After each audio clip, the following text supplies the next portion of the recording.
मूर्ख साधु और ठग। एक बार की बात है, किसी गांव में एक साधु बाबा रहा करते थे। पूरे गांव में वह अकेले साधु थे जिन्हें पूरे गांव से कुछ न कुछ दान में मिलता रहता था। दान के लालच में उन्होंने गांव में किसी दूसरे साधु को नहीं रहने दिया और अगर कोई आ जाता था तो उन्हें किसी भी प्रकार से गांव से भगा देते थे।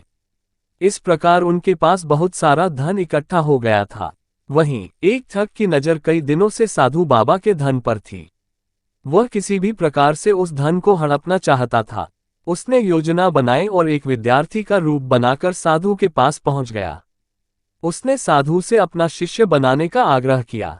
पहले तो साधु ने मना किया, लेकिन फिर थोड़ी देर बाद मान गए और ठग को अपना शिष्य बना लिया। ठग साधु के साथ ही मंदिर में रहने लगा और साधु की सेवा के साथ साथ मंदिर की देखभाल भी करने लगा। ठग की सेवा ने साधु को खुश कर दिया, लेकिन फिर भी वह ठग पर पूरी तरह विश्वास नहीं कर पाया। एक दिन साधु को किसी दूसरे गांव से निमंत्रण आया और वह शिष्य के साथ जाने के लिए तैयार हो गया। साधु ने अपने धन को भी अपनी पोटली में बांध लिया। रास्ते में उन्हें एक नदी मिली। साधु ने सोचा कि क्यों न गांव में प्रवेश करने के पहले नदी में स्नान कर लिया जाए। साधु ने अपने धन को एक कंबल में छुपाकर रख दिया और ठग से उसकी देखभाल करने का बोलकर नदी की ओर चले गए। ठग की खुशी का ठिकाना नहीं रहा। उसे जिस मौके की तलाश थी वो मिल गया।